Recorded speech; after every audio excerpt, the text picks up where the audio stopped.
UNAM se quedan, sino que también otras universidades, ¿no? Doctores, ahora en abril acaba de pasar la semana sobre inmunodeficiencias y es precisamente un mensaje que nosotros queremos darles a ustedes, ¿sí? Todos nosotros me considero todavía una persona joven, ¿sí? Somos médicos con una mente fresca todavía, con ganas de seguir aprendiendo, ¿no? Entonces, hablar sobre inmunodeficiencias es un tema muy extenso, ¿sí? Y es muy probable que ahorita, tras la plática, a pesar de eso, hayan surgido diferentes dudas, ¿sí? Actualmente se han reconocido más de 330 inmunodeficiencias y se han implicado más de 200 genes en tan solo un padecimiento. Entonces, realmente la gama sobre inmunodeficiencia es muy amplia, ¿sí? Pero muchos de ustedes muy probablemente les guste la mala vida, ¿sí? Y quieran elegir pediatría. Y les digo, ¿por qué mala vida? Porque el paciente pediátrico no en todas las ocasiones puede explicarte qué es lo que está sintiendo, ¿sí? El paciente pediátrico, yo sé que muchos de nosotros quizás en algún momento dijimos, tómese una cucharadita, tómese media pipeta o no sé, ¿no? Sin embargo, el pediatra tiene que ser muy minucioso en cuanto a exploración y sobre todo en cuanto a saber dosis de medicamentos. Sin embargo, el traumatólogo o el cirujano no queda exento también de saber sobre la posología y saber sobre los efectos adversos que pudiera llegar a tener un medicamento, ¿sí? Entonces, el tema que ahorita nosotros vamos a tratar es urticaria y angioedema. Urticaria puede definirse como una lesión dérmica, ¿sí? Más adelante vamos a ver la definición ya exacta de acuerdo a los consensos, pero precisamente angioedema es considerado, si ustedes recuerdan la clasificación que les mostró el doctor Diego sobre los 9 fenotipos de inmunodeficiencias de acuerdo a la UIC, las deficiencias del complemento que actualmente están catalogadas como dentro del grupo 8, precisamente la angioedema se considera como una inmunodeficiencia. ¿Por qué? Porque hace falta una parte del complemento muy importante en la regulación de la homeostasis en cuanto a factores de coagulación, en cuanto a la cascada del complemento y a la regulación para la escisión del cininógeno de alto peso molecular. Es muy probable que los términos que nosotros aquí estemos utilizando, quizá algunos de ustedes ya los hayan leído, los hayan estudiado, pero para muchos de nosotros quizá en algún momento eso fue desconocido. Sin embargo, yo sí quiero pedirles que si tienen alguna duda durante la plática, quiero que me la comenten, ¿sale? Entonces, el caso clínico que les muestro aquí, paciente femenino de 49 años de edad que acude a consulta por presentar lesiones tipo roncha en cara, en tronco anterior y posterior. Esas lesiones van a ser pruriginosas con una duración del cuadro del padecimiento menor de 24 horas, son evanescentes, no dejan lesiones residuales y se ha presentado en 4 días seguidos. Responde a uso de antihistamínicos, se niega antecedentes de atopia. Inicia su padecimiento posterior a un proceso infeccioso de vías aéreas superiores y se dio tratamiento con amoxicilina con ácido clavulánico. Se niega a alergia farmacológica. Entonces, algún voluntario que quiera decirme cuál creen que sea el diagnóstico más probable.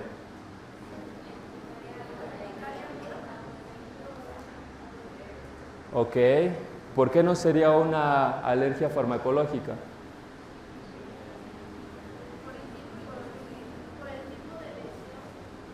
Por el tipo de lesión, probablemente. ¿Por qué otra cosa? Porque el cuadro dura menos de 24 horas, ok. Y como tal... Sí, doctora. Sí, dígame. Bueno, ya dijo que no. Muy bien. No les voy a dar la respuesta en ese momento porque durante el transcurso de la plática vamos a ver los puntos a definir para poder identificar una alergia farmacológica, una urticaria aguda o una urticaria crónica, ¿sale? Pero más adelante vienen las respuestas. Entonces, hasta aquí, ustedes, si quieren, vayan anotando cuál es su respuesta que ustedes hayan sugerido en esa pregunta, porque probablemente pudiera ser alguna pregunta de su enardo. Dígame, doctora.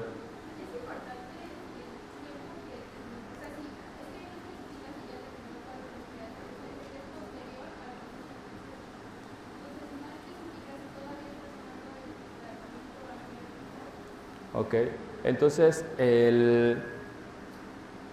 precisamente, pues aquí no viene, ¿no? No te lo puedo inventar y decirte, pero en un caso similar, supongamos que se encuentra la urticaria durante el proceso infeccioso, ¿sí? Entonces, está durante el proceso infeccioso y surge, o mejor dicho, el cuadro se presenta durante también la toma de antibióticos. Entonces, es muy importante identificar qué es una urticaria aguda infecciosa o una urticaria relacionada a medicamentos, una alergia farmacológica. Entonces, eso es muy importante, ¿por qué? Porque creo que a nadie nos gustaría estar en la situación que estuvo nuestro compañero de Oaxaca, ¿sí? En el que probablemente personas que no conozcan sobre efectos farmacológicos o simplemente identificación de una anafilaxia pueden catalogar y decir pasó por eso, por esto otro, el médico es el culpable, ¿no?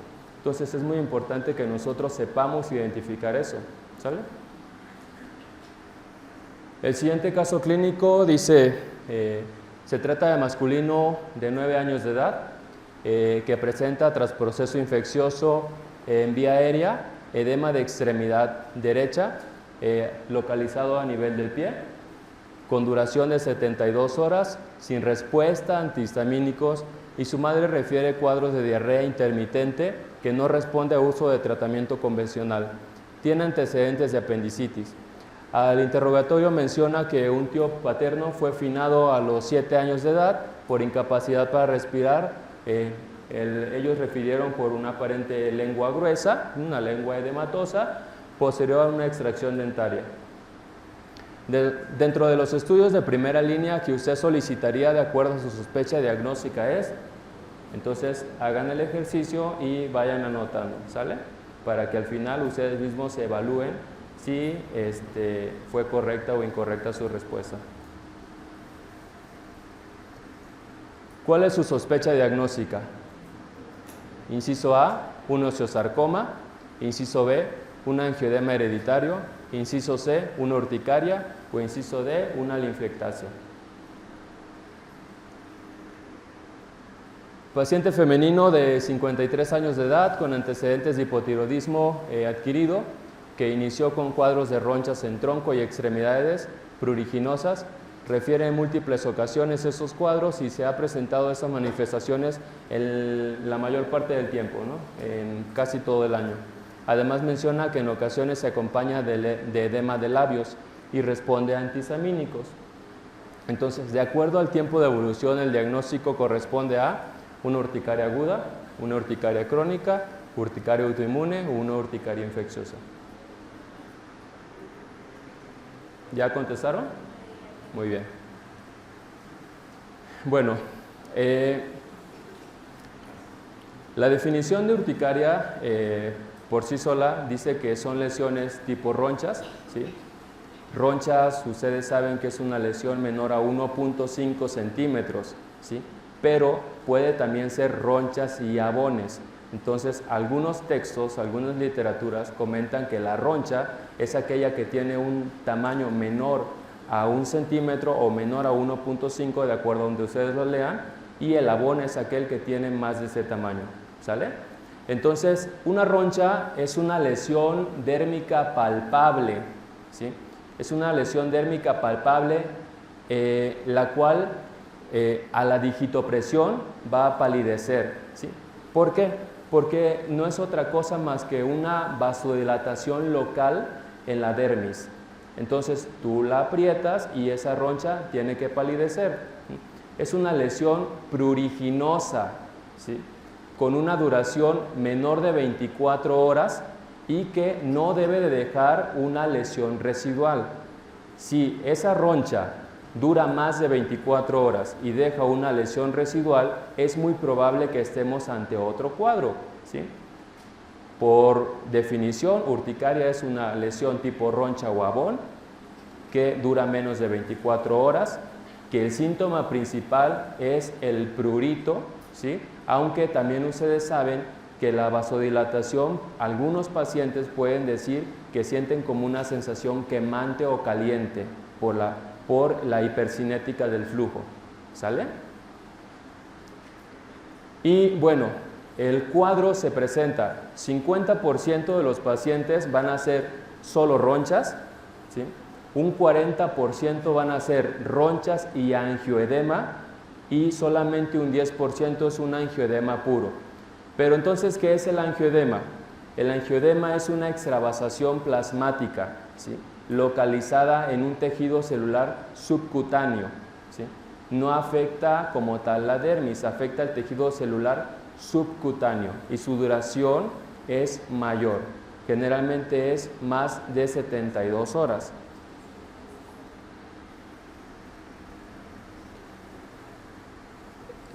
La incidencia de la urticaria cambia muchísimo, de acuerdo a la literatura en la cual ustedes vayan a verlo, a leerlo. Sin embargo, se ha establecido una prevalencia anual de 1.8%. Pero, ¿qué creen, doctores? Resulta que en nuestra vida tenemos una probabilidad de tener urticaria al menos en un 25%, ¿sale? Entonces, no quedamos exentos de presentar un cuadro de urticaria. En los niños, el 4.5 a un 15% corresponde a una urticaria aguda y es muy raro que en los niños se presente una urticaria crónica. La prevalencia realmente es muy baja, de 0.1 a 0.3. Entonces, en la mayoría de los niños, las urticarias van a ser agudas y esas van a estar relacionadas a procesos infecciosos. Hasta el 50% de las urticarias en niños son por procesos infecciosos y no propiamente por un proceso alérgico.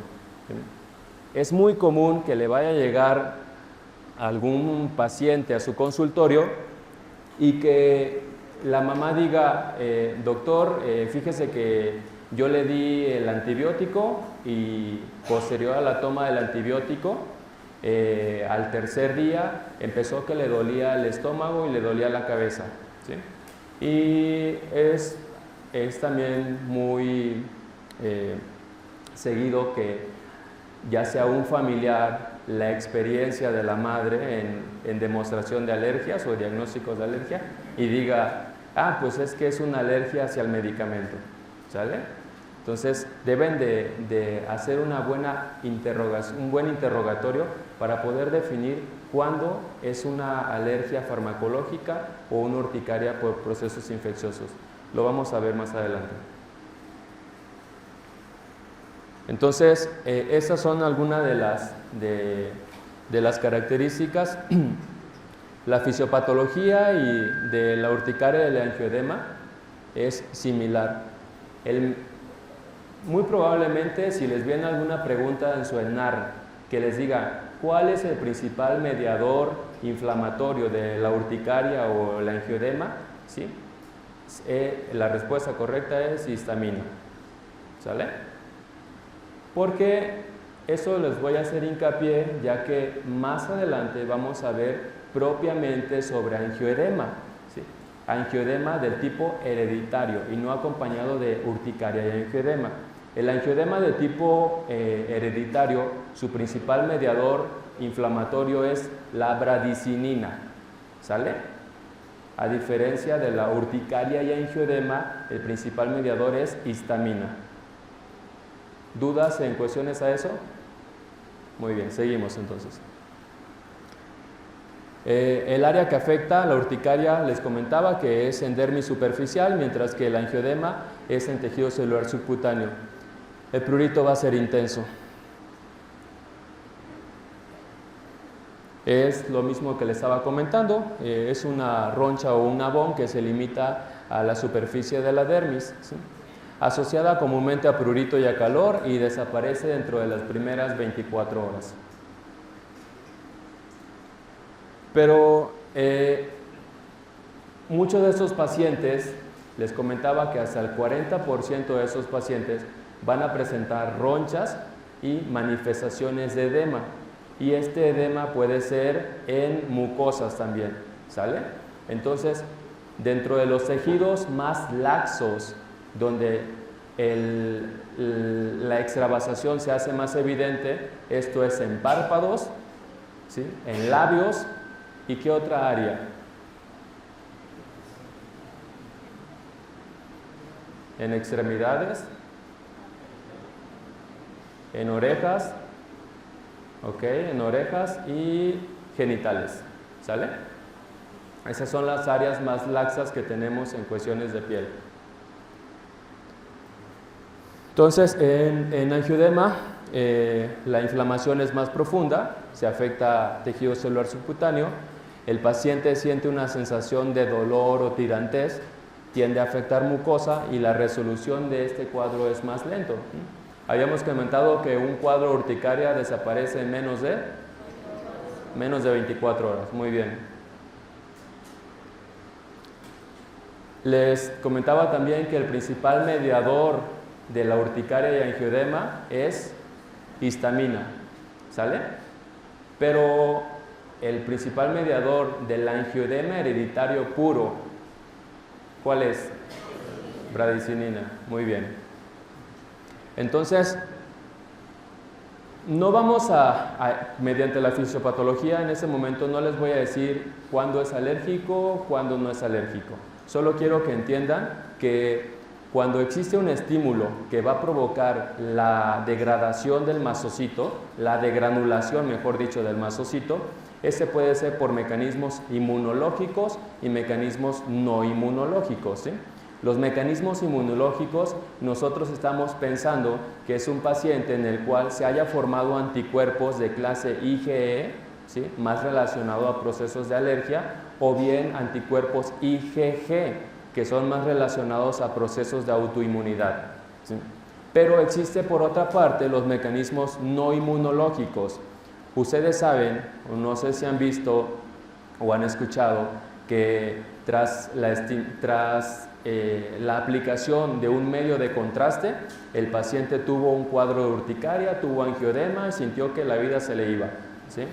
Entonces, esas son como tal reacciones anafilactoides, ¿sí? No son como tal anafilaxias, son reacciones anafilactoides por mecanismos no inmunológicos.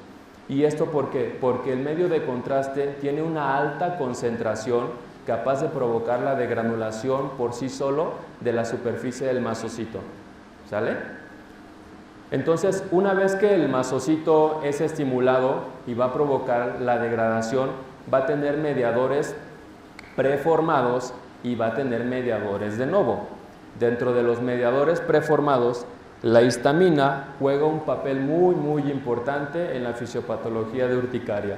Entonces, la histamina va a provocar prurito y vasodilatación, pero se van a formar otros nuevos también mediadores, como la triptasa, la cual es capaz de activar el complemento, el factor activador de plaquetas, el cual también es un potente vasodilatador que también causa prurito y causa edema.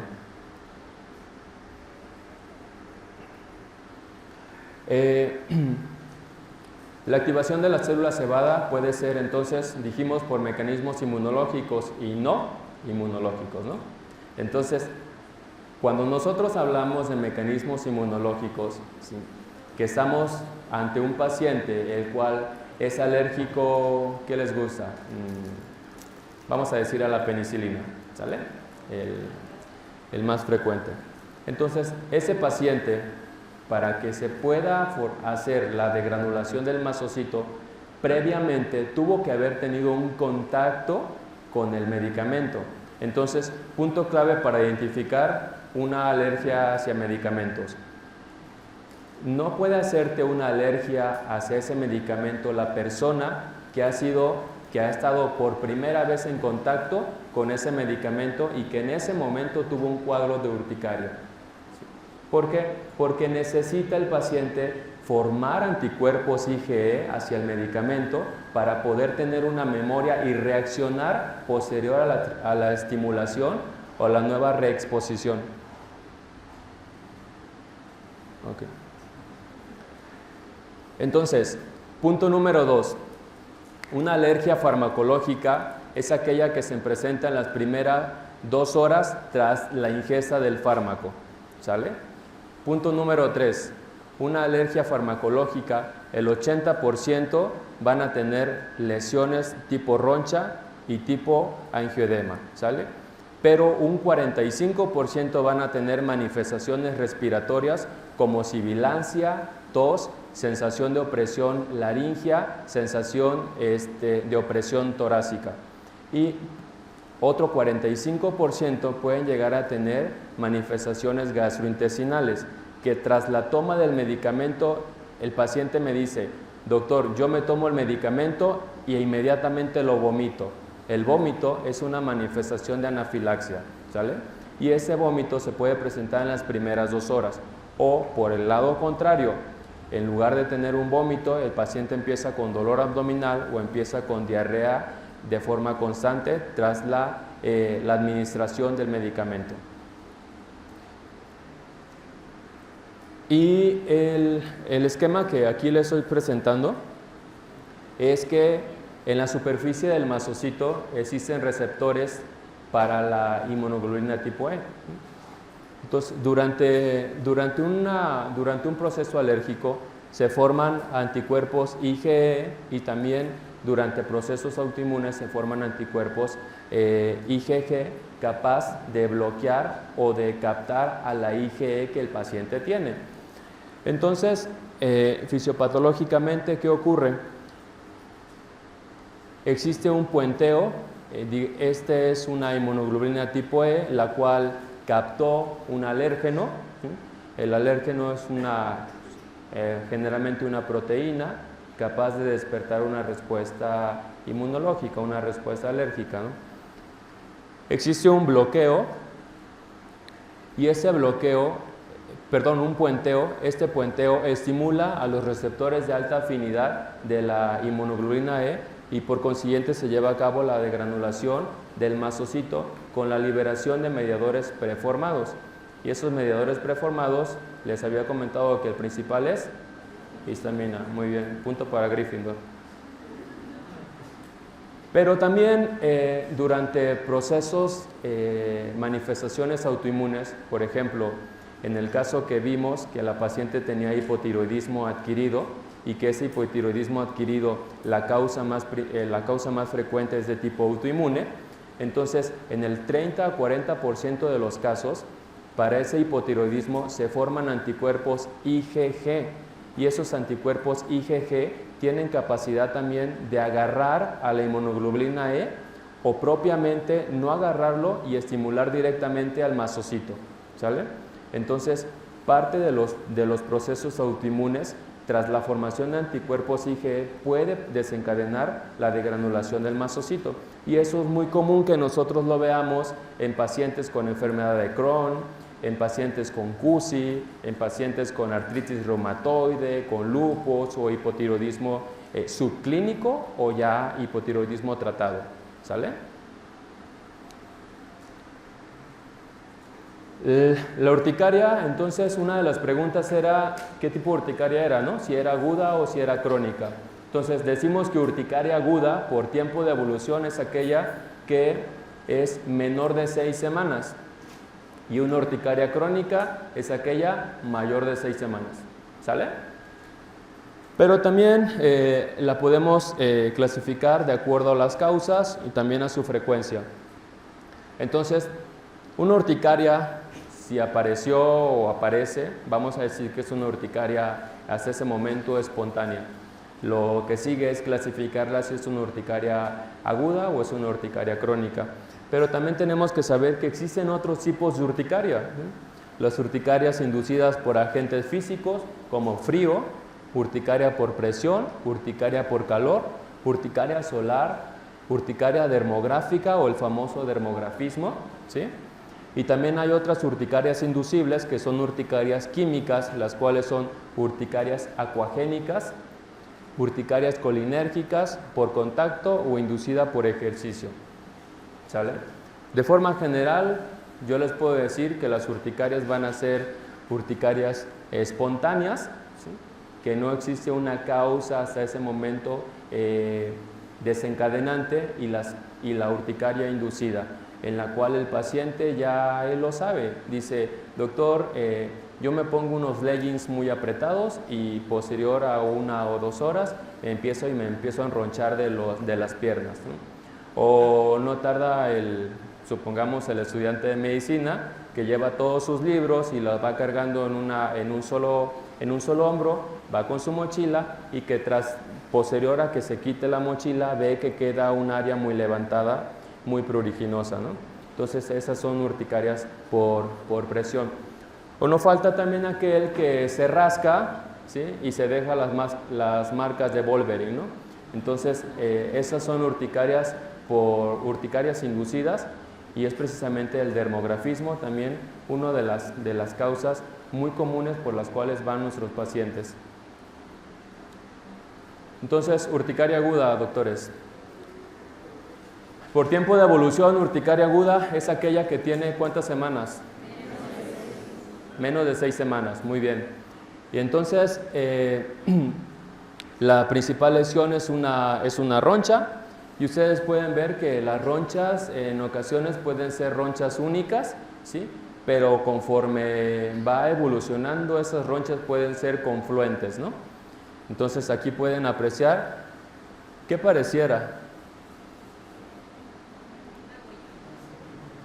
Si yo la viera así,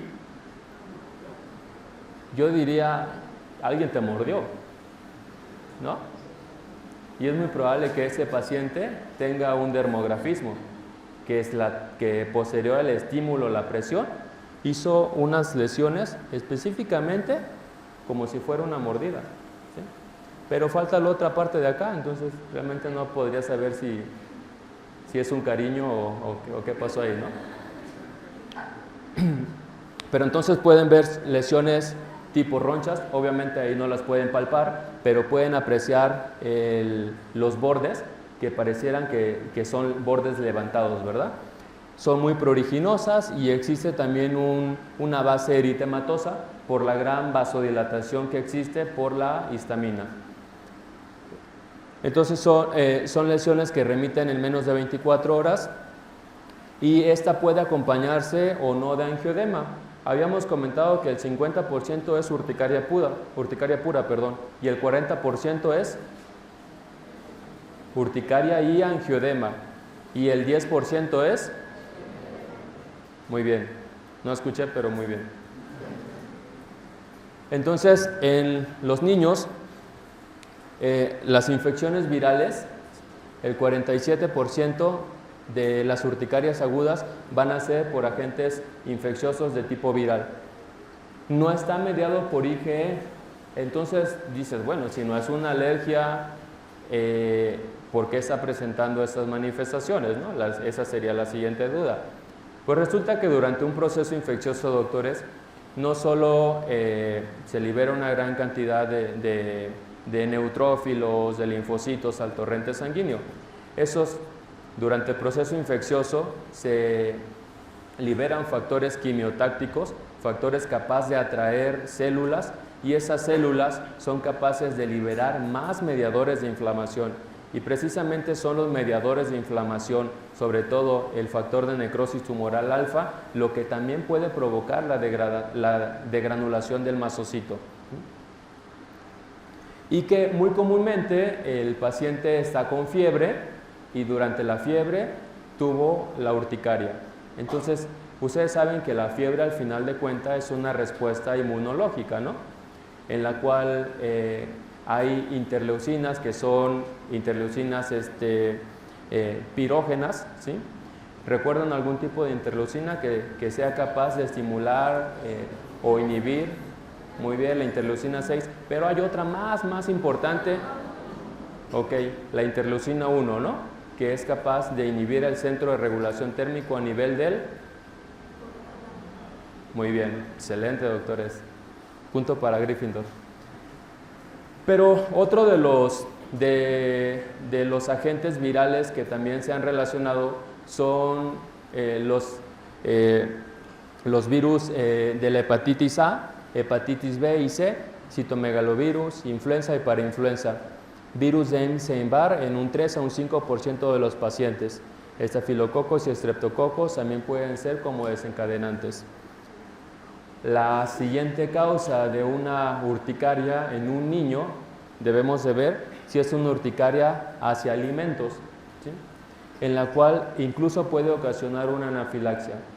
Entonces, recordando un poco sus clases de inmunología, doctores, ustedes recuerdan la clasificación de Helms-Combs, ¿no?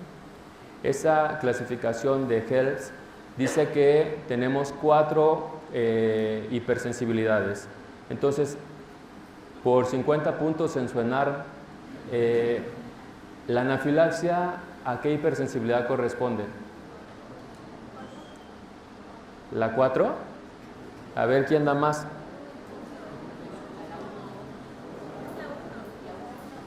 ¿La 1 o la 4? Porque son 4 opciones, ¿eh? Muy bien. La hipersensibilidad tipo 1 es la mediada por IgE y la que corresponde principalmente a la fisiopatología de las enfermedades alérgicas. La hipersensibilidad tipo 4 es aquella que puede también tener un componente alérgico. ¿Sí? Por ejemplo, en una dermatitis de contacto, como tal, puede ser manifestación de una respuesta alérgica, pero no involucra a la IgE, involucra a otras células, principalmente a los linfocitos. ¿Sale? Entonces, hay que darle una repasada a esa clasificación, porque eso sí es muy probable que se lo pregunten. Clasificación de Helms-Combs. La siguiente causa es identificar si es relacionada a algún tipo de medicamento hacia látex, a himenópteros, picaduras de abejas o avispas y aeroalergenos. De los adultos, de la urticaria aguda, la causa principal siguen siendo las infecciones. Hasta el 37-40% siguen siendo infecciones y estas son principalmente a nivel del tracto respiratorio. Seguida de las infecciones de vías urinarias, tenemos que descartar también que no sea un problema hacia algún medicamento, hacia algún alimento o menos frecuente hacia picaduras de himenópteros. ¿Sale?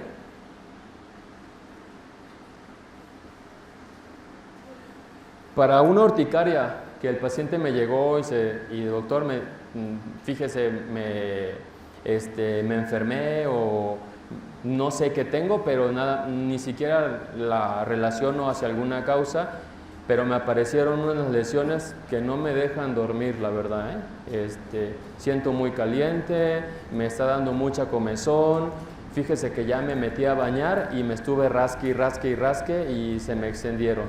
Entonces, dentro del primer contacto ¿existe algún estudio que nosotros pudiéramos hacerle a ese tipo de paciente?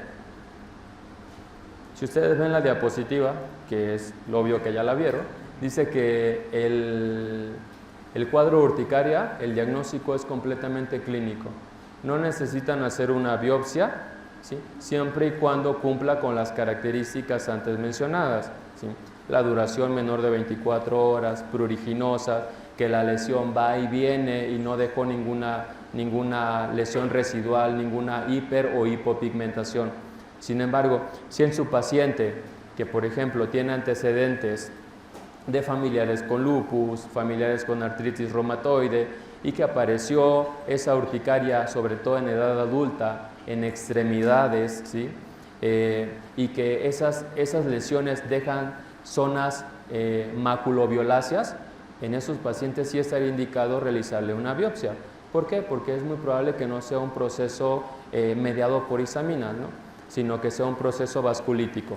Entonces, ojo, el 80% de las vasculitis van a ser en extremidades inferiores, ¿sale?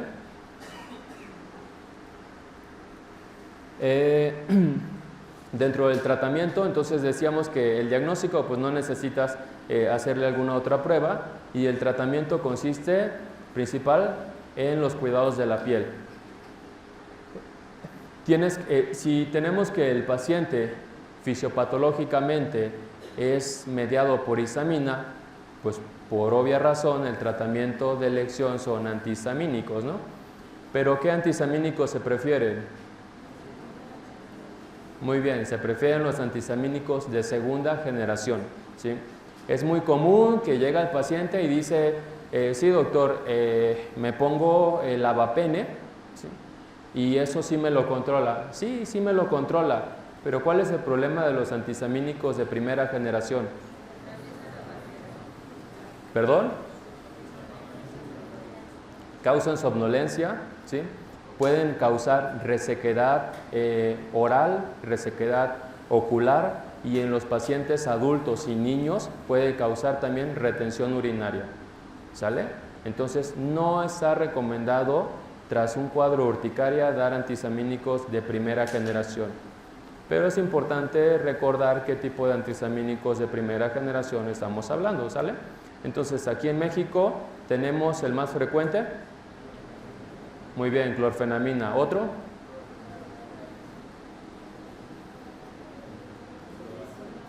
¿Otro?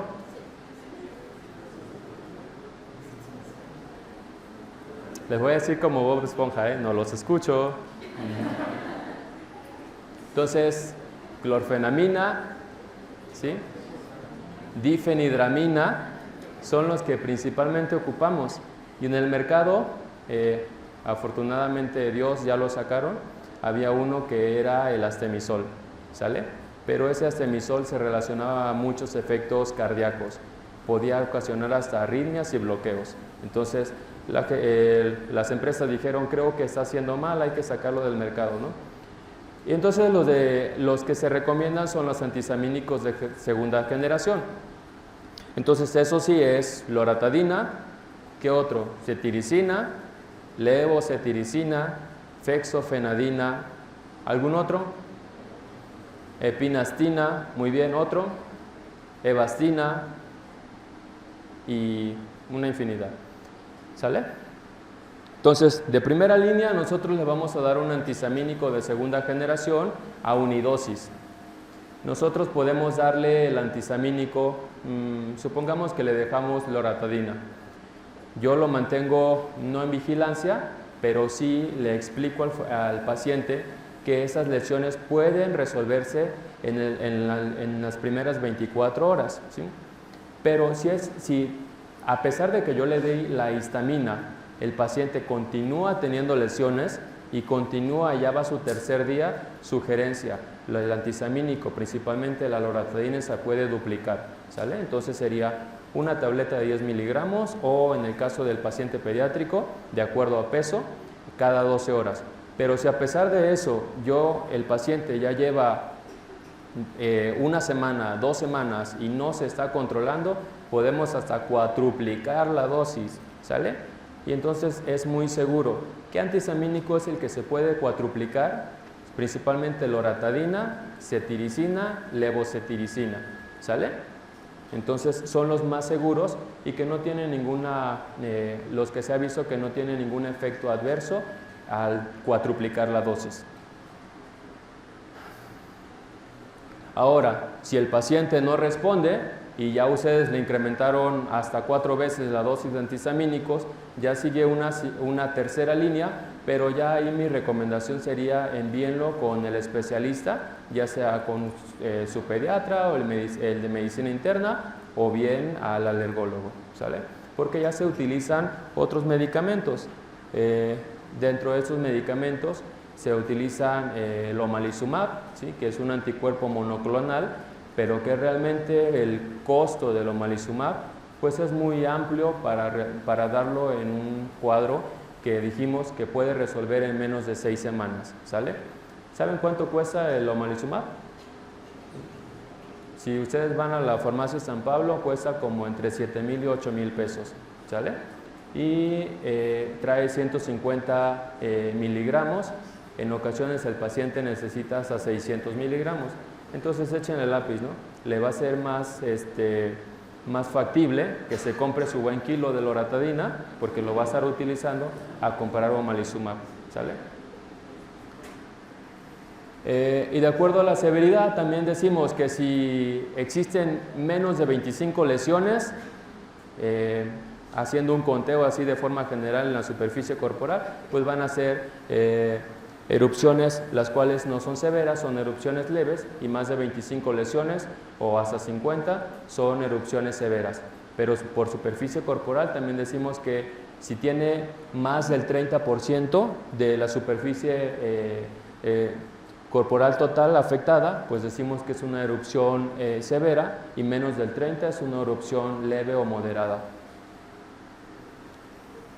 Entonces, para estos pacientes, doctores, en los cuales pues tú lo ves y el paciente está enronchado de pies a cabeza, y sobre todo aquellos pacientes que se acompañan de angioedema, ya sea en párpados o en labios, en ellos está indicado el esteroide, pero un efecto benéfico es agregarle un ciclo corto de esteroide. Y el ciclo corto de esteroide puede ser de 5, de 7, de 10 días sin que se haga una dosis de reducción, ¿sale? Entonces, de 10 días hasta 14, algunos artículos, mi recomendación es 10 días, se puede dar el tratamiento de hasta dosis altas, 40 miligramos máximo en niños, 50 miligramos máximo en el adulto, hablando de prednisona o prednisolona, ¿sí? Sin ninguna alteración en el eje, ¿sale? Porque muchas veces vemos eso, le damos esteroide 3 días y hacemos un esquema de reducción. Yo también lo hice, ¿sí? Entonces, es muy común, pero seguridad hasta 10 días sin afección del eje, ¿sale? Entonces a estos pacientes se les puede dar el tratamiento. Si le vamos a dar esteroide a un paciente pediátrico, entonces la dosis es de 1 miligramo por kilo día, máximo 40 miligramos, y en el adulto que pesa más de 50 kilos o que ya aguanta el garrafón, una tableta de 50 miligramos, ¿sale? Entonces, lo que le estaba comentando, el abordaje diagnóstico, confirmar primeramente que es una urticaria, ¿no?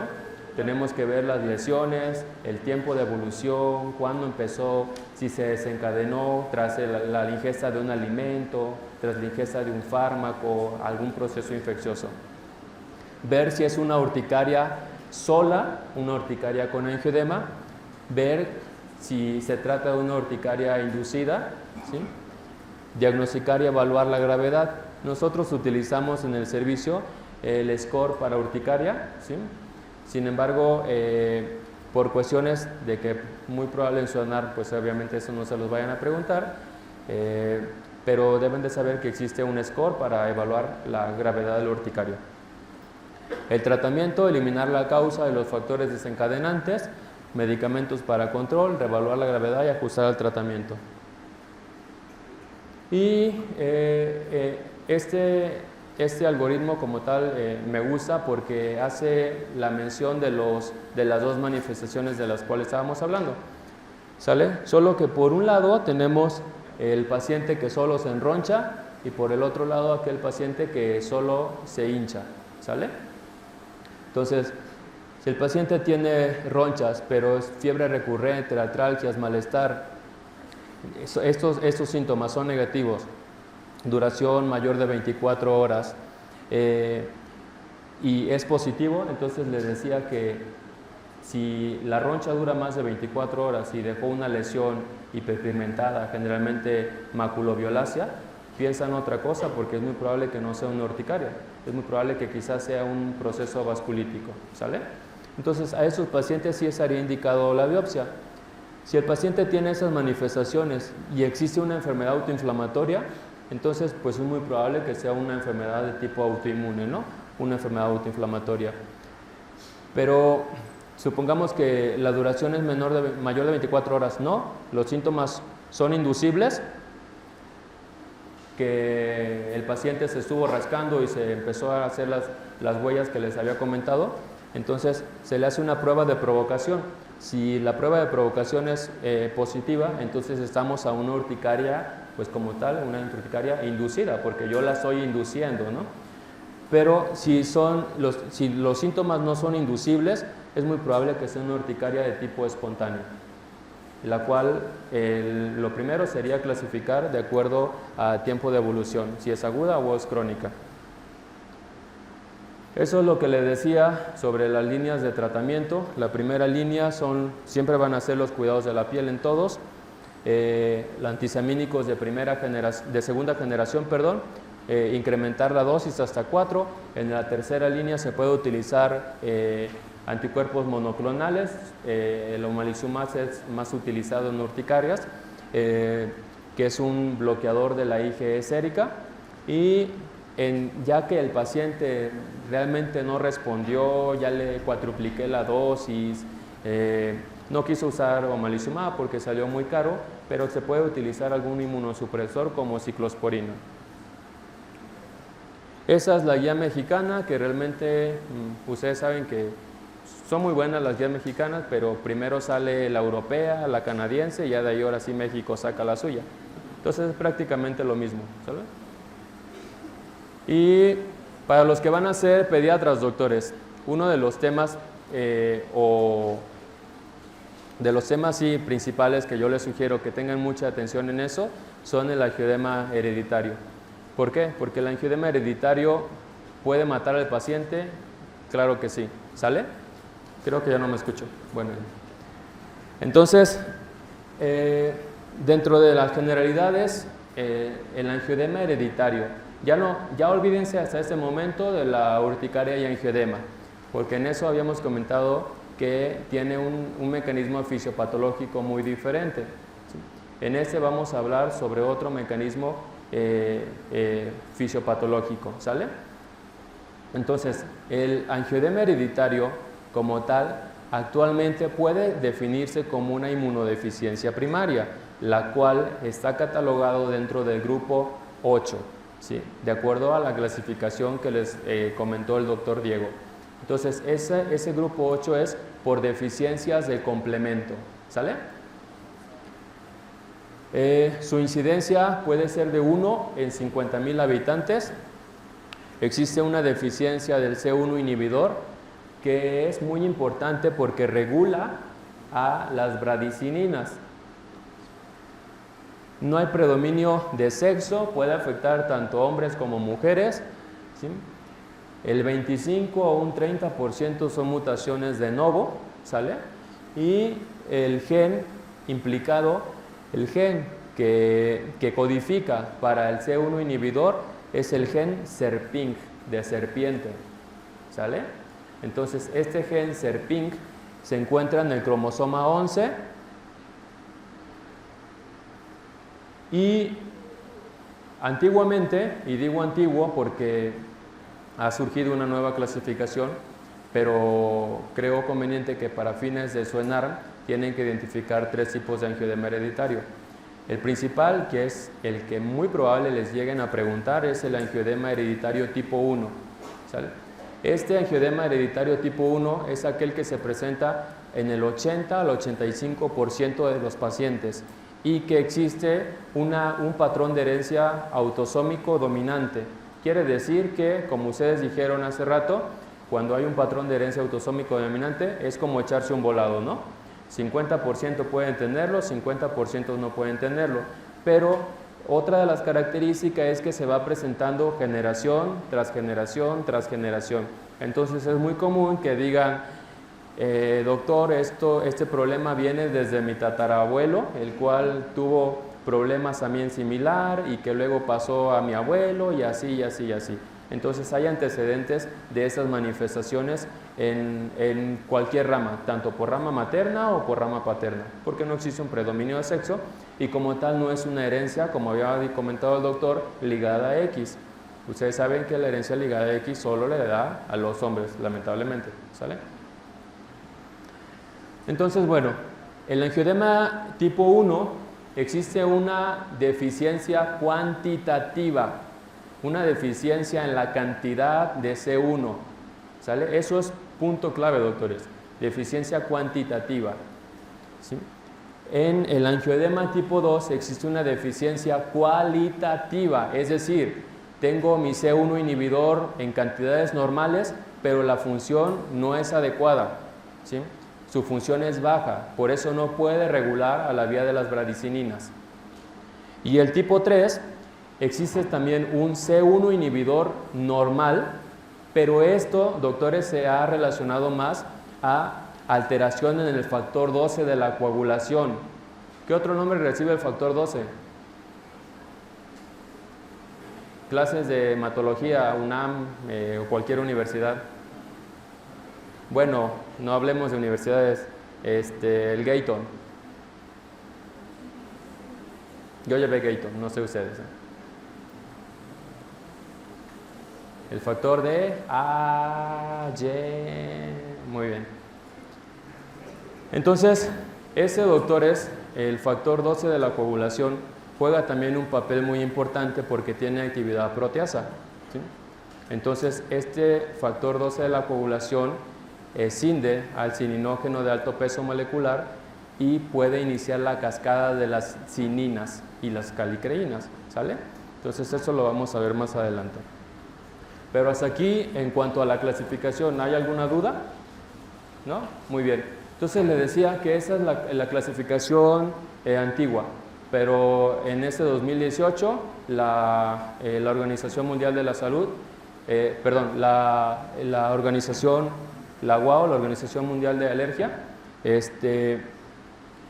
junto con la EASI, un grupo europeo también, vieron que no todos los pacientes cumplían esas características y que algunos pacientes tenían como causas desconocidas, factores de coagulación normal, C1 inhibidor cuantitativo y cualitativo normal. Entonces ellos le empezaron a llamar como un angioedema hereditario desconocido o idiopático. Y ese angioedema desconocido idiopático pudiera ser que existan mutaciones en el gen del plasminógeno o que también hubiera mutación en el gen de la angiopoyetina tipo 1, ¿sale? Pero les digo, para fines académicos y de suenar, lo importante son las tres de arriba. Entonces, el C1 inhibidor, doctores, es un componente del complemento, el cual tiene efectos reguladores. Tiene efectos reguladores porque está parando la cascada del cininógeno y el sistema de calicreínas y cininas, ¿sale? Entonces, este C1 inhibidor lo que está haciendo es que se evite la degradación del cininógeno de alto peso molecular. Está, como tal, regulando la acción. Pero también este C1 inhibidor tiene acción directa sobre el factor 12 de la coagulación, ¿sí? Si este C1 inhibidor está fallando, entonces estoy bloqueando o me está faltando la parte del complemento que regula como tal la escisión del cininógeno. Entonces se puede, por el sistema de calicreínas, que es un sistema de contacto, se puede iniciar la cascada y dar bradicinina, que es el principal mediador del angioedema hereditario. Pero si el factor 12 de la coagulación también me está fallando, si el C1 inhibidor también está fallando y no está regulando el factor 12 de la coagulación, ese factor 12 de la coagulación también agarra al cininógeno de alto peso molecular, lo escinde y forma bradicinina. Entonces, entender la fisiopatología del angioedema hereditario quizás es un poco complejo. Lo que yo quiero que se queden es que el principal mediador es la bradicinina, ¿sí? Han surgido diferentes clasificaciones. Tenemos angioedemas hereditarios, los cuales es más común que se presenten en la etapa pediátrica, ¿sí? Pero también tenemos angioedemas adquiridos, que son comunes que se presenten en pacientes después de los 60 años de edad o en aquellos pacientes que toman IECAS o aquellos pacientes que toman ARA2. ¿Y alguno de ustedes recuerda o mejor dicho, ¿algunos de ustedes saben por qué los IECAS pueden ocasionar angioedema?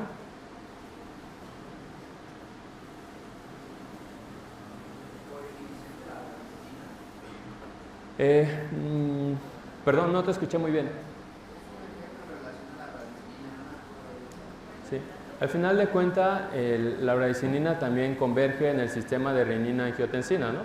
Entonces, ustedes saben que el ILECA es un inhibidor de la enzima convertidora de angiotensina. Lo que hace es mayor acumulación de bradicinina. Entonces, hay más acúmulo de bradicinina. Es por eso que el paciente puede tener tos y es por eso que el paciente puede llegar a tener también angioedemas. Pero precisamente el angioedema relacionado a IECAS o ARA2 es en lo que se ha visto que son pacientes que tienen manifestaciones principalmente en labios, es patognomónico, ¿sí? Paciente hipertenso, mayor de 40 años, el cual está con uso de IECAS o ARA2, que solo tiene angioedema en labios, es muy probable que sea relacionado hacia el medicamento, ¿sale? Las manifestaciones es muy variables. Se define como un edema blanco, ¿sí? Es un edema que no es caliente, es un edema frío, por así decirlo.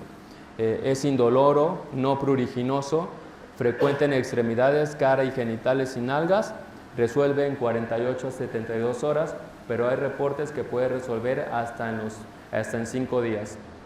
Pero la historia natural es más o menos 48 a 72 horas en la cual resuelve.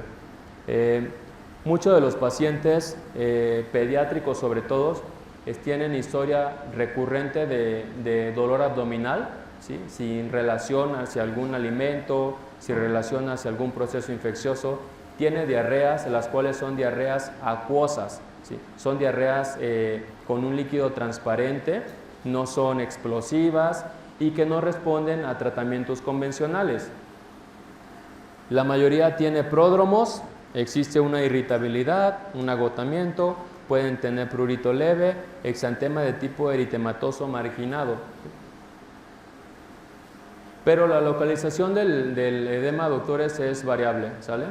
Predomina principalmente en extremidades, pero hasta el 40% van a tener edema en intestinos y solamente menos del 2% van a tener edema a nivel cerebral, a nivel pulmonar o renal, ¿sí? Pero esas manifestaciones, obviamente, si tienes un paciente con antecedentes de angioedema, el cual empezó a alucinar y el cual perdió el conocimiento, quizás tuviste la fortuna de que te tocó el 2% que esos pacientes hagan esa manifestación. Pero lo más importante que tenemos que saber es cuándo el paciente está con riesgo de muerte, ¿sí? Y son sobre todo las manifestaciones a nivel laringio, a nivel de cara, de labios, las que pueden complicar al paciente y que se puede fallecer. Los ataques o los edemas laringios, la prevalencia es de un 0.9%. Es muy poca, pero cuando da es muy poco probable que el paciente salga de ahí, ¿sale? Entonces, como tal, el angioedema hereditario, aparte de que puede ser una manifestación que puede llegar a poner en riesgo la vida del paciente, es muy cuestiones estéticas, ¿no? Porque imagínense una mujer que va a trabajar y anda con el labio así, ¿no? Entonces, ahora sí que ahí implica la de, ¿está trompuda, quiere beso o estás enferma, ¿no? Entonces yo creo que tendríamos que agregar esa pregunta, ¿no? ¿Estás trompuda, quieres beso o tienes angioedema hereditario? Entonces, pudiera ser, ¿no? Un nuevo tip. Y que pueden ver que después de que se quita el cuadro, pues realmente pues es una persona normal, ¿sí? No deja ningún labio leporín o no, algo así.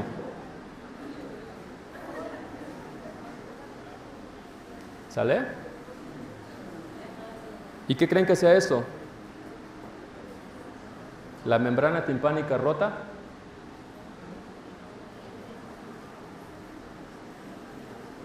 ¿Qué creen que sea, doctores? Ya, lo que sea. Bueno, es intestino, ¿sale? Entonces, existe intestino, existe una gran vasodilatación también en los vasos intestinales que puede provocar el edema de mucosa. Y estos pacientes, al haber una edema de mucosa tan importante, existe compresión, hacen cuadros de obstrucción o de pseudoobstrucción, ¿sale? Y son esos los pacientes que llegan, sobre todo pediátricos, y dice, me está doliendo la panza, me duele, llegó el cirujano, le hizo la exploración mágica y dice, tiene apendicitis. ¡Pam! Resulta que era una apendicitis blanca, ¿sale? Y solamente era el dolor abdominal por las manifestaciones del edema de mucosa, ¿sí? Y ese es el eritema marginado, que puede ser como un precesor de la manifestación de angioedema. Entonces, ese eritema marginado en el 25 a un 30% de los pacientes puede estar presente, ¿sale?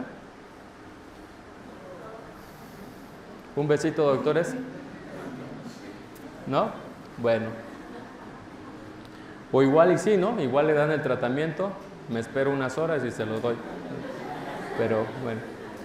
Entonces, doctores, el diagnóstico también es clínico. Se tiene que hacer un buen interrogatorio acerca de los familiares afectados, porque habíamos dicho que el principal angioedema hereditario que más frecuente se presenta, ¿cuál es? Es el tipo 1, donde su patrón de herencia es autosómico dominante. Muy bien, 2 puntos de sonar, ¿no? Entonces, podemos utilizar otros puntos a considerar, pero lo importante también para poder hacer el diagnóstico es identificar cómo está su C1, ¿no? Porque habíamos dicho que el C1 puede estar bajo en cuanto a cantidad, en cuanto a calidad o función, o puede tener alteraciones del factor de la coagulación.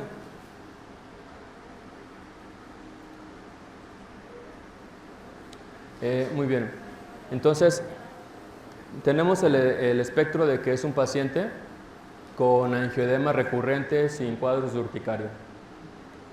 Entonces eso es lo que nos va a diferenciar también. Muy importante, cuando tiene el angioedema debemos de preguntar, oiga, ¿en algún momento este angioedema se ha relacionado o se ha presentado con ronchas? ¿Sí?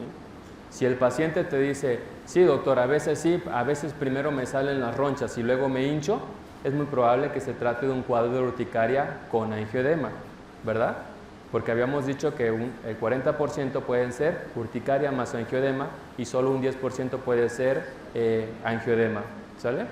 Pero aquel paciente que dice, no doctor, a mí nunca me han salido ronchas y siempre me hincho de genitales, me hincho del pie, de las manos o todo el tiempo me la paso con diarrea. Entonces ese paciente hay que hacer mayor hincapié porque probablemente estemos ante un cuadro de un angioedema hereditario, ¿sale? Sospecha clínica, tenemos que dentro de los primeros estudios que les había comentado, lo ideal sería hacer el C1 inhibidor, ¿sí? Pero si nosotros tenemos el cuadro clínico y queremos hacer un estudio, en ese momento podríamos evaluar cómo se encuentran otros componentes del complemento, C3 y C4, principalmente C4.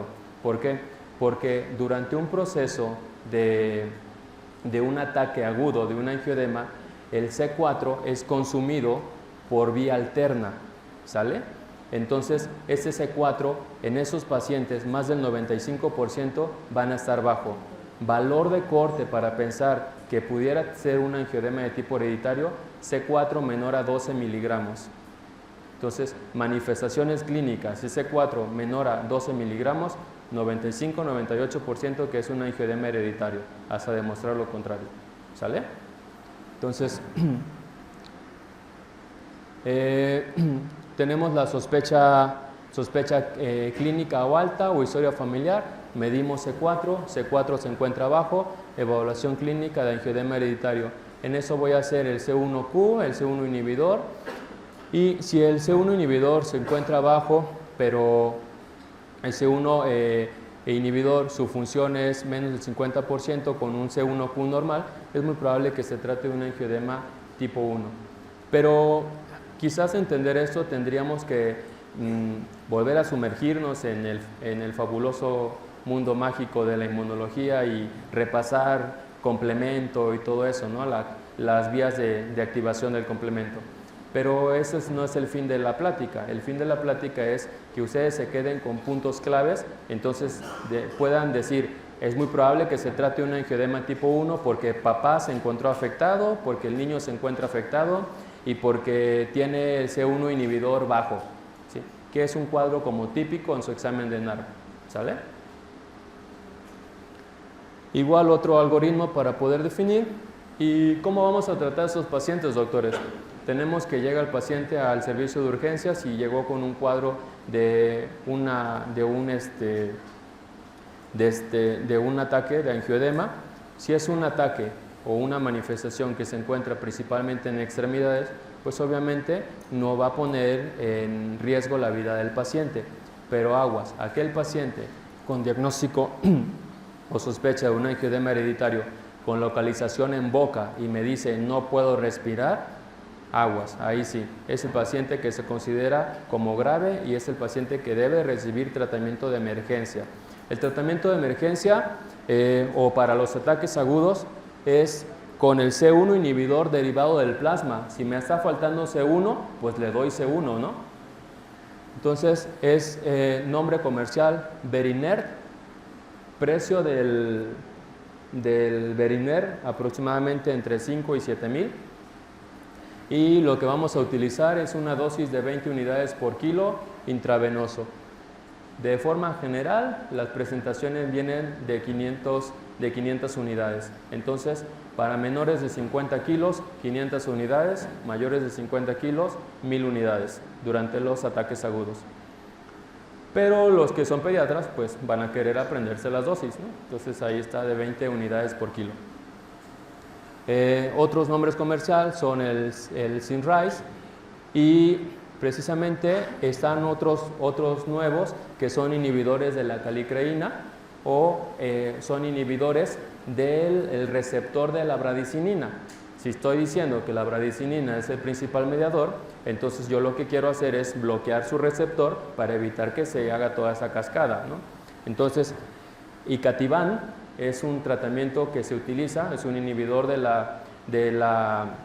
receptor tipo 2 de bradicinina, el cual está recomendado en las fases agudas. Se da tratamiento subcutáneo y son 30 miligramos subcutáneas.